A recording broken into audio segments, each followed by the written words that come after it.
Oke teman-teman semuanya, setelah semalam kita perjalanan di Sendang Senjoyo Salatiga di kota Salatiga. Bukan semalam, sedini hari. Sedini hari, jam 1 jam 2-an lah dari Salatiga. Selesai tadi subuh tadi dan kita langsung melanjutkan perjalanan ke kota kelahiran saya, Magelang.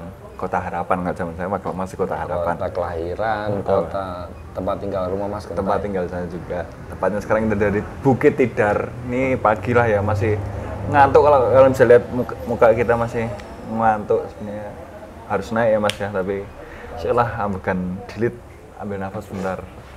Ya apa ya? Ya memang ini sih sebetulnya ya memang nggak usah kesusu juga.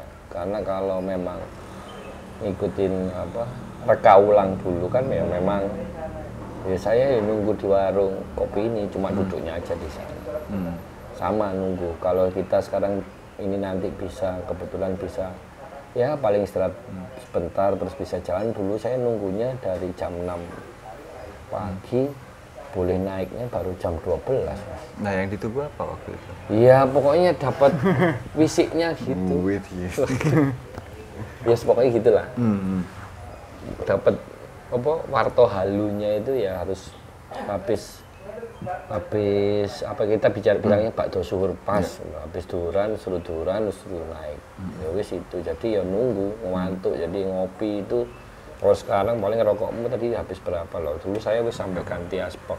Ngantuk ganti kopi. Karena kan nggak boleh tidur. Nggak boleh tidur. Kalau ini kita kan tadi sempat tidur, enak kan masih tiduran. Itu nggak boleh tidur. Dan kebetulan saya kan nyetir waktu itu nyetir sendiri ya. Jadi kenapa saya memilih jalur Syekh Subagir? Buat saya sih karena saya orang Muslim ya, itu jalur yang paling aman. Sebenarnya banyak cara lah, masing-masing teman-teman yang penonton yang mungkin pelaku spiritual, saya yakin banyak cara. Cuma saya menggunakan cara yang aman, maksudnya apapun yang saya lakukan, proses tauhid itu jangan pernah dilepas, itu aja. Teman-teman mungkin nggak seru juga kalau semuanya kita ceritakan atau kita beberkan di sini. Mungkin kita mau mengumpulkan nyawa sedikit lagi lah, 5 menit, 10 menit lagi. Habis itu kita langsung mencoba untuk naik ke Bukit Tidar. Oke, my friend? Oke. Jadi sekian, ini cuma intronya aja, nanti kita lanjut lagi ya nanti dengan perjalanan yang dari atas.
Dan akhirnya teman-teman kita sampai juga itu di salah satu tempat yang mungkin kalau secara mata sih cukup mengundang perhatian ya. Bentuknya seperti tumpeng berwarna emas dan ada tulisan Eyang Ismoyo Jati. Itulah titik pertama kita, pemberhentian pertama kita di Bukit Tidar. Ya. Kenapa di situ? Iya, karena saya harus melakukan napak tilas sesuai jalur Syekh Subagir. Walaupun sebetulnya Syekh Subagir waktu itu ya nggak ke tempat titik itu. Saya mendapatkan informasi dari teman tuh, karena waktu itu kan saya agak tarik mundurkan karena saya menunggu waktu itu yang tadi udah dijelaskan, saya menunggu di warung kopi harus menunggu sampai jam 12. Kalau kita kan nggak langsung, relatif lebih cepat. Saya menunggu kabar dari teman saya, oke Doh, sekarang udah naik langsung ke Tidar dulu. Kenapa? Maksudnya ya sama, silaturahim dulu aja. Karena konon katanya di Tidar itu menjadi yang titik tempat tinggal Eyang Ismoyo itu ya salah satu tempat yang sering disinggahin beliau lah gitu aja. Jadi di situ ya saya cenderung datang mendoakan dan sedikit mengulangi apa ya, ritual bahwa Tuhan yakin sama menyampaikan maksud tujuan silaturahimnya apa. Itu sekilas yang bisa dijelaskan dari teman saya yang saya dapat informasinya, yang beberapa mungkin agak saya filter karena ya saya menjaga amanah untuk itu, agak sedikit rahasia ya. Ini ceritanya bahwa sedikit ke situ saya silaturahim. Kalau boleh dikatakan, saya ulang lagi, ya itu tempat memang boleh dibilang tempat yang sering disinggahi karena tempatnya banyak lah di situ. Itu aja sih. Titiknya juga sama di situ Mas, atau mungkin sedikit bergeser. Ya kalau titik itu sebetulnya ya Simbolik lah ya. Simbolik, nggak saklek di situ. Misal nih kita datang malam semuanya gerbangnya dikunci, apa yonjur. Kita mau silaturahim akhirnya cuma bisa di depan, nggak bisa masuk apa yang terus yang punya rumah atau yang beliaunya datang terus aku mau nemui aku di jero lah, kita nggak bisa masuk ya, nggak gitu ya. Nah itu nggak saklek juga lah. Maksudnya bisa jadi kalau teman-teman yang lebih yang sering silaturahim yang mungkin levelnya sudah apa, mungkin ya cuma bisa di rumah atau di tempat yang apa beliaunya sering singgah juga, nggak harus ke sana. Karena saya juga pertama balik lagi karena saya coba mengulangi Napaktilas Syekh Subakir, kedua ya mungkin karena saya dan Mas Genta mewakili sobat awam yang levelnya mungkin di bawah level itu, ya harus ya silaturahimnya ke situ ya. Alhamdulillah kita bisa masuk di situ itu. Jadi itulah tempat yang kita tuju pertama kali, tempatnya ya kalau tulisan di situ Eyang Ismoyo Jati, ya kita sampaikan tempatnya Eyang Ismoyo Jati. Tentang siapa Eyang Ismoyo Jati, kami yakin sudah banyak teman-teman yang tahu. Tapi kalau belum ada yang belum tahu, mohon bisa di Google sendiri. Iya, bisa dilihat di Google sendiri siapa beliau, Eyang Ismoyo Jati.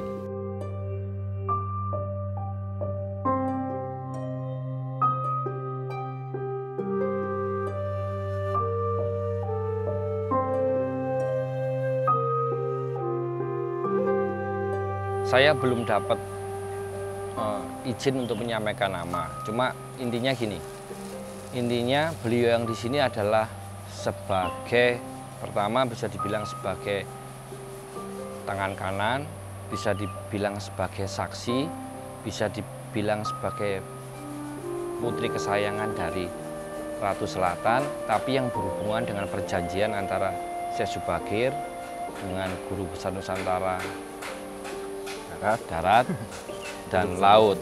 Jadi perwakilannya beliau, dan sampai saat ini memang diletakkan di sini. Maksudnya diposisikan duduk selenya di sini. Bukan berarti terus di sini terus standby, enggak, tapi ya ini ibaratnya kayak home-nya di sini, rumahnya di sini. Itu. Kenapa dan siapa namanya? Ngapunten, sampai detik ini saya belum ada, maksudnya antara boleh dan tidak belum tahu. Belum ada kode untuk bilang boleh, tidak, belum. Jadi semoga nanti setelahnya bisa. Ya depannya ada inisial R lah, R dan M istilahnya. Nanti kalau memang nggak boleh ya cukup inisial aja R dan M. Seperti yang teman-teman lihat di video, saya sempat mengatakan bahwa saya belum bisa mengatakan sosok siapa yang ada di sini, dan hanya saya bisa mengatakan inisialnya yaitu R dan M. Jawabannya adalah sampai detik ini teman saya mengatakan jangan disebutkan nama lengkap detailnya, boleh disampaikan hanya beliau ini adalah inisialnya RM, perempuan, perwakilan dari Guru Besar Nusantara Laut. Kita menarik ke belakang tentang Napaktilas Syekh Subakir. Teman saya bercerita bahwa sebetulnya kebetulan di Tugu itu dulu adalah tempat berkumpulnya Syekh Subakir dengan para guru besar Nusantara untuk bernegosiasinya di titiknya di situ. Yang agak membingungkan kalau saat saya subakir waktu itu tidak ada perwakilan dari laut yang diletakkan sekarang yang inisialnya RM. Jadi cenderungnya memang saat saya subakir situ ya ada dari pihak guru besar laut, darat, dan guru besar yang lain berdiskusi tempatnya di Tugu itu. Kalau masa saya atau masa sesudah saya subakir, ada sosok yang diletakkan oleh guru besar Nusantara yaitu RM tadi, inisialnya R dan M. Jadi satu orang, RM, perempuan, dia sebagai wakil tangan kanan atau saksi mengenai bukti pernah ada perjanjian antara saya subakir dan guru besar Nusantara saat itu. Nah, aku kira ya Mas Kedo ya. Aku kira Pak Kuning Jawa itu pertamanya ini loh. Bukan loh ternyata. Pak Kuning Jawa itu ternyata bukan ini. Loh, dulu ngomongnya di sini. Kalau aku kira dari awal ini. Bukan. Nggak pernah naik sini waktu kecil. Enggak. Kamu naik sini? Dulu waktu kecil. Saya kira ada ini waktu kecil dulu banget Gus. Oh, luar Zaman biasa Mas SD, Genta. SMP. Genta pernah naik sini dan panggilannya memang dia harus ke sini. Hangat. Ini tiang bendera soalnya. Iya, yang itu. Aku kira tuh di sini Pak Kuning enggak nah. Enggak, itu Pak Kuning. Kalau karena ini reka ulang yang saya lakukan, saya kalau yang kemarin itu saya ke situ itu memang agak sedikit cuek mungkin ya, agak sedikit ignore dan sebagainya ke Pangeran Purboyo. Kemarin itu saya sempatkan singgah untuk bertawasul lah, mengirim doa ke beliau karena ternyata nanti beliau yang awalnya itu kemarin itu saya anggap ini Pangeran Purboyo di sini udahlah saya nggak mampir, ternyata itu jawabannya nanti di tempat saya di akhir itu malah beliaunya itu yang kalau teman saya itu mengatakan ikut membantu, ikut mendampingi dan sebagainya lah. Jawabannya nanti di video akhir perjalanan kita. Sekilas Pangeran Purboyo itu ya kalau teman-teman bisa Google di googling ternyata Pangeran Purboyo adalah putra dari Panembahan Senopati.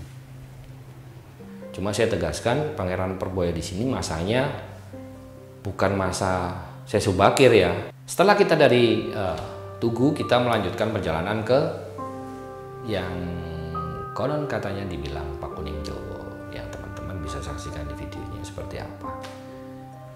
Di sini saya hanya menegaskan bahwa hubungan antara Tugu, jangan melihat Tugunya. Jadi ada peristiwa yang terjadi adalah peristiwa perundingannya. Sebetulnya Tugu itu saya bilang bukan tempat istimewa ya istimewa, tapi mungkin dikatakan nggak istimewa banget harusnya di masa saya subakir. Jadi kebetulan tempat rundingannya di situ, terus kayak mencari titik untuk monumentalnya dan prosesi untuk menanamkan yang di video saya sebutkan batu itu ya akhirnya terpilihlah tempatnya di titik di tempat Pak Kuning Jawa. Bentuknya bukan yang ada tugunya, itu bukan masih ya tanah ditanam disaksikan guru besar Nusantara, sudah di prosesinya ya monumentalnya ditanaminya di situ. Itu hubungan yang terjadi atau yang terkait antara tempat berkumpul rundingannya dan tempat prosesi monumentalnya. Itulah secara mudahnya mungkin menyampaikannya seperti itu. Sanepo ini berarti baru ya Mas, baru keluar. Iya, keluarnya kan dulu kan belum ono ini. Ya mungkin gini loh Mas Genta, Sanepo itu kan tiap orang duduk selalu diliatin so-so, tapi nggak pernah dibikin tulisan ini. Terus mungkin di zaman apa sih kan orang tahu ini bangunnya, dibagusin kapan. Jadi pas ya udahlah sekalian ditulisin. So-so ya paling mudahnya. Sebetulnya kalau makna lainnya banyak nanti diungkap masalah awal itu apa terkait yang jolah. yang umum dulu sih, yang umum sopo salah. Seleh itulah intinya ya, siapapun yang salah ya akan ketahuan gitu. Maksudnya itu filosofinya ya kita tidak bisa tidak bisa untuk mengelabui Tuhan. Apapun yang kita lakukan, sekecil apapun yang kita lakukan pasti kan akan ditimbang gitu. Tapi makanya puncaknya kalau ada kayak gini sebetulnya kan sopo salah seleh itu sebetulnya kita tiap hari itu kalau mau memaknai dalam ini sok filsuf. Maknanya lebih dalam bahwa sebetulnya everyday tiap hari kita itu salah Mas. Puncaknya kenapa ditaruh di atas, sebetulnya puncaknya itu bahwa sopo salah seleh berarti kan sekecil apapun salah kita pasti ketahuan, makanya kita tiap hari diminta itu tetap minta ampun sama Tuhan. Kalau di Islam namanya istighfar. Ya. Tiap hari harus seperti itu karena kita nggak tahu bahkan salah apa kita nggak tahu. Kayak tadi kita jalan kita nyalain apa, misal kita tidak tadi masuk, ada orang mau masuk kehalang sama kita udah salah. Cuma tanpa kita sadar. Jadi filosofinya itu. Tapi kita potong bentar ya. Tapi ya, apakah Sanepo ini relate dengan peristiwa di masa lalunya, dengan peristiwa besar yang pernah terjadi di masa lalunya ketika Syekh Subakir datang dan dia bertemu dengan guru besar Nusantara yang lain? Apakah itu juga? Nah, ayo pertanyaanku bagus kan? Saya akan mencoba menjawab yang paling ini. Relate lah. Relate dengan arti yang ini ya. Ini sangat relate, tapi ada arti yang lebih dalam lagi yang lebih relate ada. Cuma untuk ini ya pasti relate bahwa sebuah perjanjian itu ini kan bentuk monumennya, bukan monumen, bentuk perjanjiannya itu ditanamkan di sini untuk ya semua itu bersaksi, bahkan sebagai sisi dari Syekh Subakir sendiri yang ibaratnya sebagai sisi manusianya itu juga mengingat itu bahwa suatu saat kalaupun dari keturunannya atau kaumnya atau apa ya umatnya lah, lanjutannya lah, masa selanjutnya kalaupun harus menyalahi ya akan tetap ada teguran atau ada hitungannya itu filosofi dari so. Karena konsepnya gini Mas, konsepnya gini, Syekh Subakir sebagai manusia dan kaum kedewataan atau makhluk yang bukan manusia itu tidak ada Syekh Subakir datang terus munduk enggak. Itu proses negosiasi ya. Kalaupun seandainya waktu itu terus tidak mau atau apa ya bisa ya tarung. Ya, Syekh Subakir bukan yang takut enggak. Makanya posisinya itu yang dia memposisikan yang setara dan dia merasa bahwa kalau dari yakin dia bahwa manusia itu ya makhluk yang baik kalau manusia menemukan sejati dirinya manusia, menemukan guru sejatinya dia. Tapi monumen ini mengingatkan saat manusia tidak menjadi manusia, sifatnya ya, tidak menjadi manusia sejati, so ini akan berjalan. Dalam artian apa? Bahkan beliau di makhluk kedewatan akan membantu untuk menegur, ngerti nggak? Jadi fungsi manusia itu bisa turun. Jadi manusia itu kan punya nafsu, tapi punya nurani. Saat nurani baiknya naik, dia bisa melebihi semua makhluk di semesta. Makanya kalau di keyakinan saya, even jin, iblis, malaikat itu suruh ini. Tapi saat manusia itu turun derajatnya mengikuti hawa nafsunya, dia bisa serendah-rendahnya. Bahkan ada orang bilang sifatnya seperti setan. Nah, saat manusia seperti setan itulah sosok itu berlaku. Siapa yang negur? Perpanjangan Tuhan itu banyak. Semesta salah satunya beliau ini bisa. Nah ini perjanjian. Misal sosoknya apa? Seenaknya dewe manusianya nanti, yaitu tegurannya di situ. Misal hutan ini terus, oke lah perjanjian merasa manusia ini terus babat-babat hutan seenaknya. Yo ada kan berarti sosok salah. Berarti itu sih. Kan banyak tokoh yang ke situ ya. Kalau saya boleh katakan, zaman Sunan Kalijogo pun ke situ, Napak Tilas, dia juga menangkap Sanepo Soso itu untuk menjadi bahan dakwah juga, bahwa bisa diartikan bahwa sopo sembayang selamat, siapa mengingat Tuhan selamat, bukan hanya soal istighfar lagi, karena esensi sholat itu ada istighfar di dalamnya pastinya. Itu proses inilah, proses pemanaan sosok yang dalam dari sisi spiritual secara umum dan spiritual secara Islam yang memang ditegaskan oleh salah satunya Sunan Kalijogo dan para ulama lain. Itu yang terkait, yang bisa saya jelaskan terkait antara hubungan antara Tugu tempat sebagai tempat diskusi atau negosiasi, rapat dan sebagainya, dan Pak Kuning Jawa sebagai tempat monumental. Habis ini kita lanjut ke sepanjang, habis itu ke Patilasan Syekh Subakir. Oke.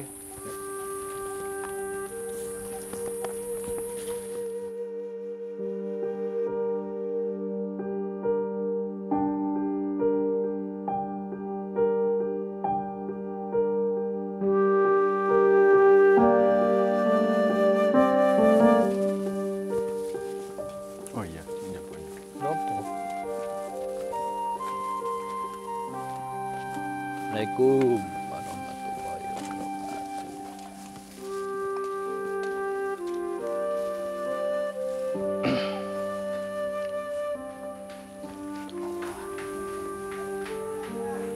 Jadi Mas Genta ini adalah makam Kiai Sepanjang. Yang kita lakukan di sini adalah mendoakan. Kita, kalau saya kan Muslim, saya kirim Fatihah aja, mendoakan. Dupa ini buat saya itu konsentrasi kalau kena wangi-wangian. Buat apa-apa. Termasuk aromnya kembang.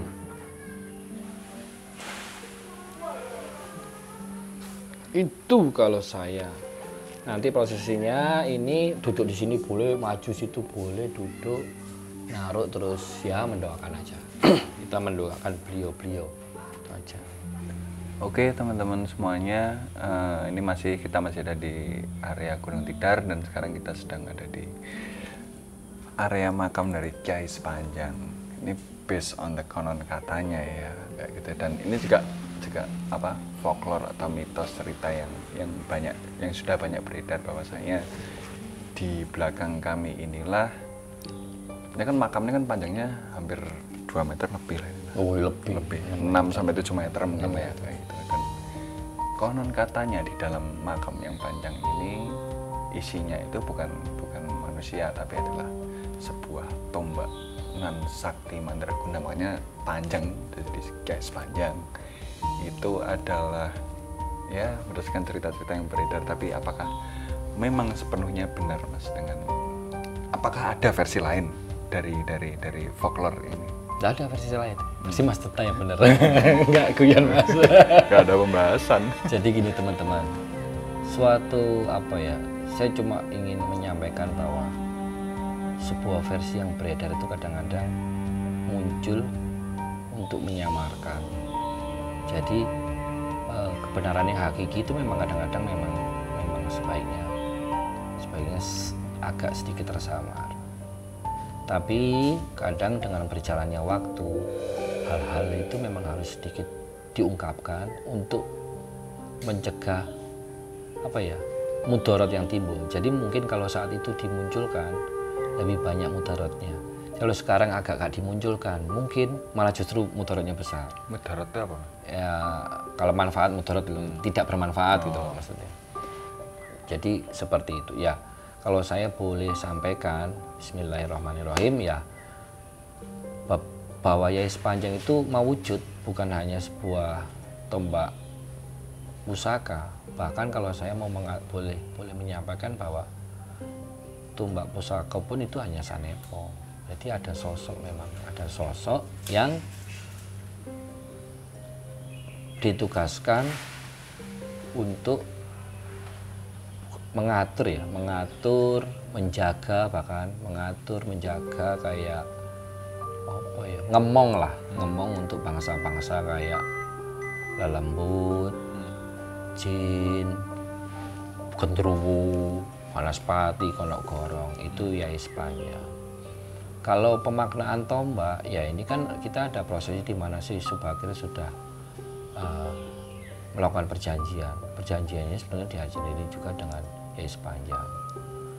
Nama lain yang realnya ya memang kalau itu tidak boleh, garis merah, huruf besar, nama lain. Nama lainnya. Bukan nama lain tokoh yang Mas kemarin kita bahas itu bukan, itu ada nama lainnya lagi sebetulnya.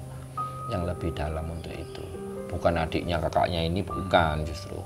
Jadi maknanya ya seperti itu, bahwa kalaupun dia menjadi tombak, berarti bahwa ada prosesi di mana Syekh Subakir itu setelah perjanjian menaklukkan dia itu nyekel, maksudnya memegang pimpinan yang ngomong untuk bangsa Lelembut dan segala macam. Tujuannya apa? Saat ada dakwah gangguan dari bangsa-bangsa itu, atau sebetulnya banyaknya ke orang atau oknum yang menggunakan keilmuan menggunakan bangsa itu bisa diredam.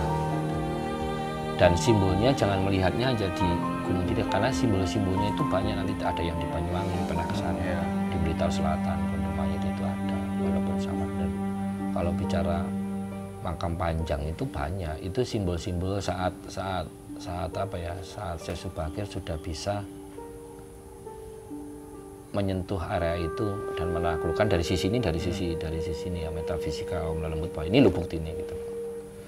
Jadi ibaratnya kalau saya bilang Pak Kuning Jawa itu segala macam yang bertanam batu itu kayak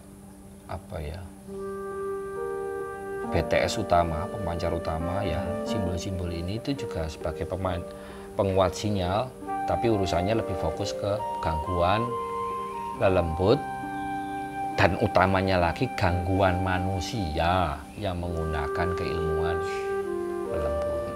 Ya lek sing ngomong wis dicekel perjanjiane ya ibarat manusia mau pakai itu kan ora iso. Jadi ibaratnya proses-proses dakwah itu agak mulus lah jadinya. Jadi larinya kan sudah jadi human to human, manusia itu manusia, bukan hubungannya orang dakwah manusia dihalangi dengan manusia menggunakan kekuatan lelembut atau bahkan gangguan dari lelembut. Itu loh sebetulnya filosofinya itu. Filosofi tombak itu seperti itu. Karena kalau kita ngelihat lagi di Persia segala macam kan cenderungnya senjatanya ya tahulah panah. Tapi ya Mas ya misalkan Kiai Sepanjang ini memang mewujud sebagai wujud gitu, tapi akankah relate dengan cerita ketika Syekh Syubakir datang ke sini, beliau ingin membuat perjanjian bahwa aku ingin menumbalkan segala danyang yang ada di Pulau Jawa dengan sosok yang ada di atas sana. Dan nah, ini yang harus diluruskan. Pertanyaan Mas Genta sebelum saya jawab, yang harus saya ingin tahu artinya Mas Genta berkata menumbalkan danyang itu apa? Aku tak tanya sih. Itu yang harus, soalnya mengalahkan. Kalau versi internet kan menumbalkan lelembut-lelembut yang ada di Jawa. Gak ditumbalin. Oh bukan. Bukan lelembut jadi tumbal. Karena kalau kamu menumbalkan lembut kan seolah-olah lembut jadi tumbal. Bukan seperti itu. Mengalahkan. Nah, cenderungnya itu ginilah, cenderungnya ada sebuah perjanjian termasuk dengan GBN. Termasuk kalau saya belum sampaikan ada lagi GBN lagi yang memang ngurusin bangsa lelembut. Deal-dealan nih ya. Akhirnya dia melakukan upacara perjanjian itu, numbalin itu menanamkan batu itu sebagai simbol perjanjian, dan batu itu memang ada energi segala macam ditaruh situ untuk suatu simbol. Semua GBN pun tahu ini simbolnya dan sepakat meletakkan di situ gitu. Itu jadi, dan ada pun beliau keliling-keliling, terutama kan sebetulnya gangguannya yang paling riskan itu kan manusia yang menggunakan energi lelembut dan lelembutnya kan. Sebetulnya itu udah fix lah gangguannya. Kalau manusia itu manusia, saya rasa kan manusia secara wajar lah, bisa lah itu diatasi itu. Nah, simbol-simbol dikuatnya lagi di tempat-tempat lain. Ini simbol bisa, misal nih kita ngomong lembut atau danyang dari sini sudah dikasih simbol, ya udah penguat sinyal itu udah ditaklukkan atau ya memperkuat sebuah perjanjian lah seperti itu. Makanya kalau saya bilang kan, sebetulnya ingat nggak Mas Genta kalau kita waktu di Alas Purwa saya bilang ini loh ada nama seluruh lembut per daerah, ya itu simbol-simbolnya ditaruh. Cuma ada yang orang kelihatan, kayak makam panjang di Banyuwangi ada yang nggak kelihatan. Kan listnya panjang tuh. Penguasa Banyuwangi, apa kita ngomong Banyuwangi aja Belambangan, berarti kita ngomong Belambangan. Belambangan itu siapa kota, Belambangan masuk Alas Purwo itu danyang utama siapa, itu panjang tak? Ya itu. Jadi kalau ngomong makam panjang itu sebanyak itu harusnya. Cuma ada yang sudah hilang ketutup hutan, ada yang memang disamarkan seperti itu. Aku lupa ya Mas, ini pertanyaan pernah ditanyakan apa enggak, tapi ini mungkin juga berguna juga buat Sobat Awam juga. Mungkin ini terbesit juga di pikiran kalian, kenapa sih Syekh Syubakir dengan judul Syekh kok malah justru banyak berurusan dengan lelembut kayak gitu. Nah, jadi kalau kita menarik sejarah bahwa dulu sebelum ada Syekh Syubakir itu memang dari Persia, dari bangsa Rum itu dikirimkan sekelompok keluarga yang fungsinya memang selain hijrah ke sini juga berfungsi untuk dakwah. Dari sekian 2000, saya lupa 2000, 4000, sisanya itu cuma tinggal 200 kakak loh ya, kan 400 orang. Berarti awalnya itu 4000 kakak, habis 200 kakak. Karena halangannya apa? Ternyata sih di sini itu susah. Pertama terhalang dengan manusia yang memang tingkat spiritual di Nusantara khususnya di Pulau Jawa itu sudah kuat. Tingkat spiritualnya kuat, otomatis tingkat keilmuan yang negatifnya juga kuat. Kaum-kaum yang menggunakan lembut itu secara umum. Karena di sini itu kalau kita melihat gini loh, Mas Genta, di Nusantara terutama di Jawa juga. Karena waktu itu kejadiannya di Jawa bahwa susah memang masuk Islam sini. Bicaranya apa? Kita paling simpel aja bicara bahwa ngomong tingkat spiritual, orang kita senengannya topo, semedi, sakti. Lah ngomong spiritual wong topo di sungai, di gua, di gunung. mau masuk dengan cara logika, teknologi, Borobudur saat gitu gede nih, mumet masuk sini itu. Akhirnya dan apalagi ditambah gangguan itu. Setelah itu gagal, akhirnya dari Sultan Persia itu mengirim Syekh Subakir. Syekh Subakir itu memang spesialisnya itu ngurusin kayak gini ya, bukan spesialis dakwah.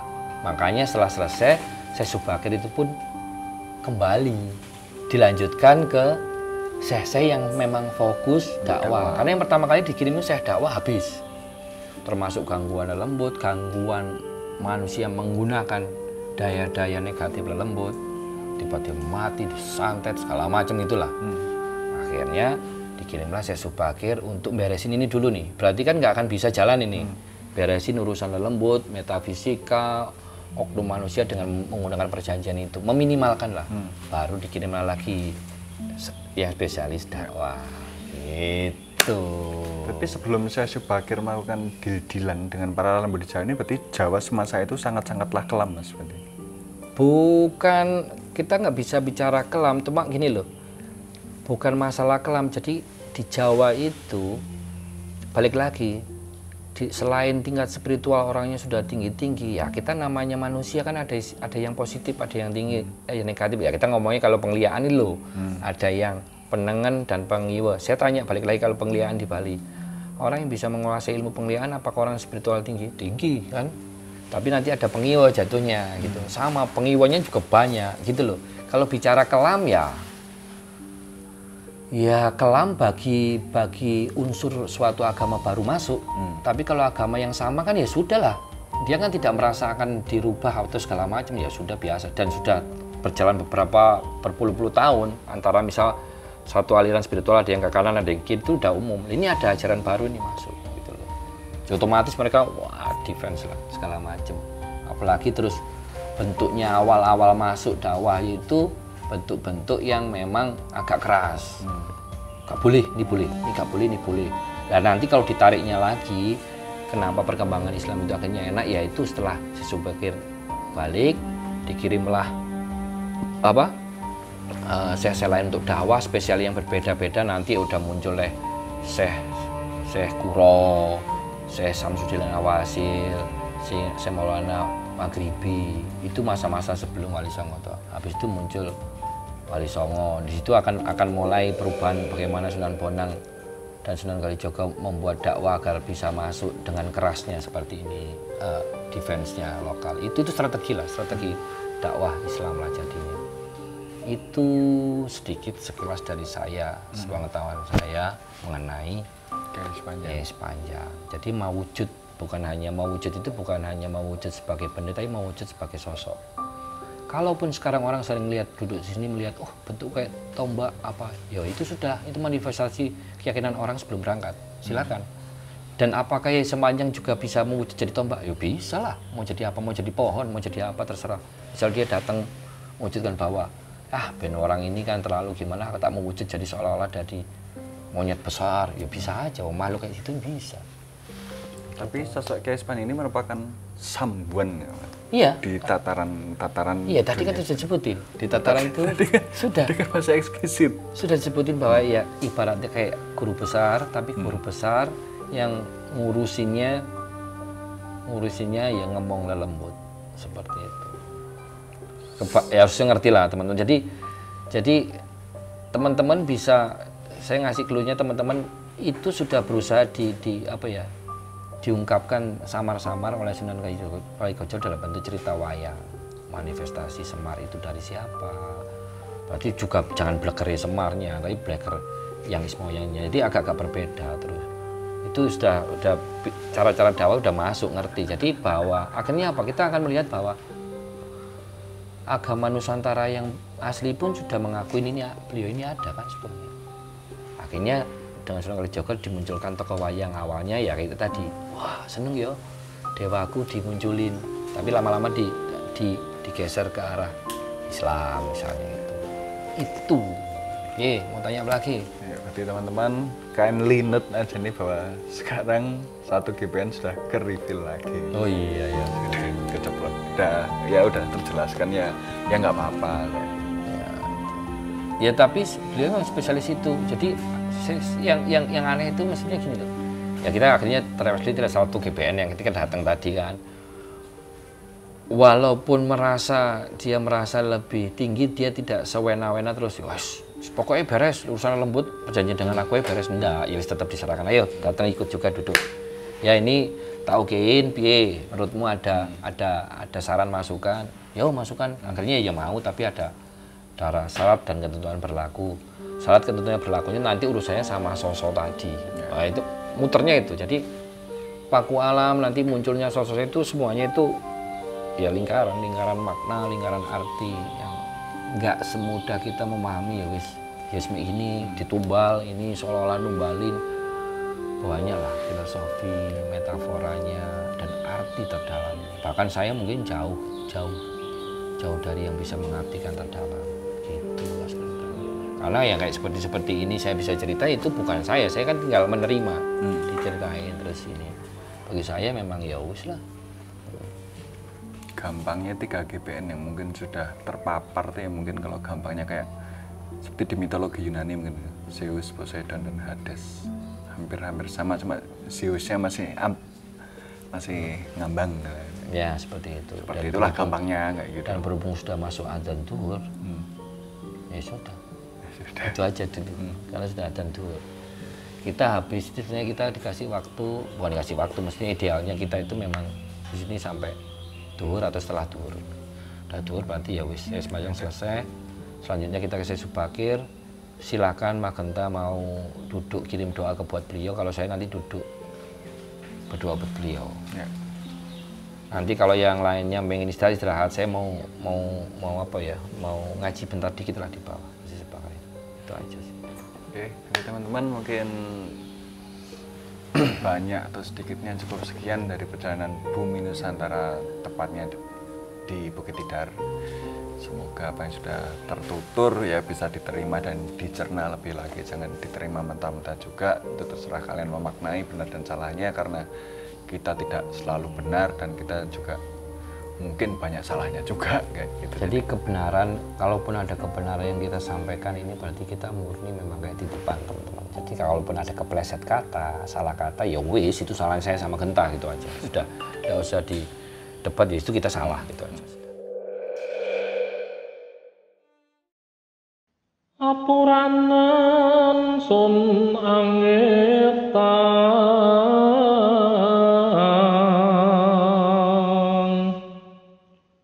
lelembut ing tanah Jawi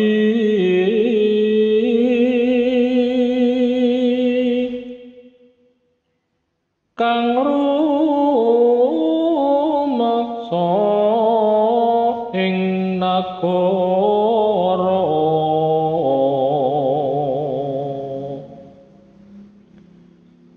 para ratuning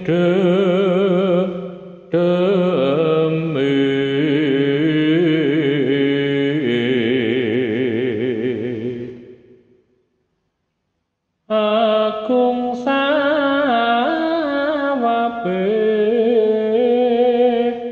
ugi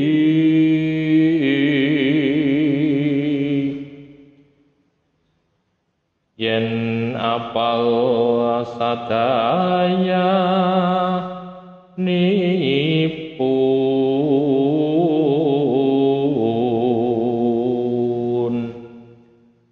kena ginawe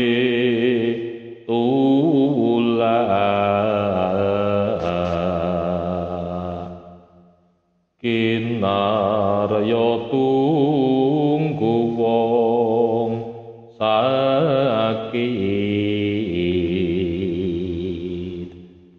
kayu aeng lemah sangar dadi tawa.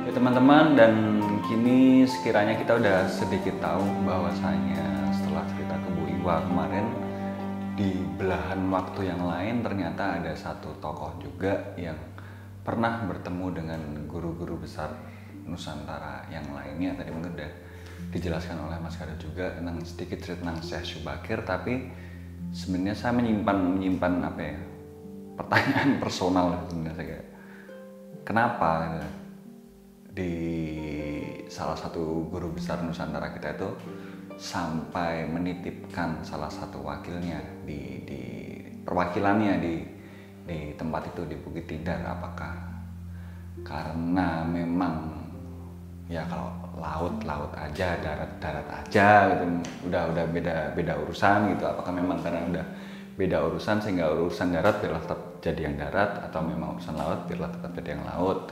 Atau mungkin ini hanya asumsi ya teman-teman, kita berasumsi bareng-bareng lah, nanti mana yang benar itu kan udah hak bebas untuk kita menginterpretasikannya. Lalu yang kedua, sebenarnya itu apakah mungkin di antara para guru-guru besar Nusantara ini juga masih punya apa yang namanya kayak pride, atau pride itu kebanggaan atau ego dari masing-masing guru? Kan itu kan juga sebuah pertanyaan besar yang mungkin nggak layak sebenarnya untuk kita pertanyakan. Tapi kalau boleh berasumsi, apakah mungkin gitu? Terus yang ketiga itu asumsi saya adalah, ya apakah mungkin guru-guru besar Nusantara yang sebesar itu, semenggah itu, mau untuk menemui kita yang apa ya, orang-orang kemarin sore baru napatilah seperti itu kan? Ya mungkin dari jangan ketemu itunya dulu, temuilah perwakilan saya dulu. Itu kan hanya asumsi saja gitu. Atau jangan-jangan gitu kayak untuk mencapai apa ya, akses komunikasi kepada beliau itu memang sesusah itu atau serumit itu dan tidak segampang itu. Jadi kayak harus banyak apa ya, layer lapisan yang harus kita tembus satu persatu kayak gitu. Jadi kan berarti kita mau menembus ya teman-teman, ini kan cuma asumsi aja kayak gitu. Ya kalau saya pribadi sih percaya bahwasanya untuk menjalin komunikasi dengan beliau itu mungkin tidak semudah itu, kayak nggak sekali datang terus langsung dapat apa itu, bisa ketemu bleger atau wujud aslinya gitu kan. Nggak, saya yakin itu pasti butuh sebuah proses yang panjang gitu. Dan mungkin ini akan ada kaitannya juga dengan destinasi selanjutnya dari tim Bumi Nusantara selain dari Bukit Tidar ini. Kita mau kemana kayak gitu? Apakah memang untuk bisa berkomunikasi dengan beliau memang harus ada satu, bukan berkomunikasi lah bahasanya, untuk bisa lebih mengenal lebih dekat lagi tentang beliau? Apakah memang kita harus menemui atau berkunjung, mendoakan siapa dulu dan siapa dulu? Ya, mungkin itu adalah apa namanya, dok-gadoknya karena gimana pun juga tentang Syekh Syubakir dan Napatilas yang kita contoh itu berhenti di Bukit Tidar, dan setelahnya kan menjadi pertanyaan nih, kita harus kemana lagi. Ya simak aja lah teman-teman perjalanannya, dan mohon untuk asumsi-asumsi tadi disimpan di dalam diri kalian masing-masing aja gitu kan. Tanyakan kepada diri kalian masing-masing juga, atau mungkin jika kalian telah menemukan apa, nanti bisa berbagi lah dari insight kalian, dari mata kalian di kolom komentar. Kayak gitu sih teman-teman. Dan simak terus dan Bumi Nusantara setelah dari Bukit Tidar ini kita akan mencoba melakukan apa lah, nanti disimak aja. Oke.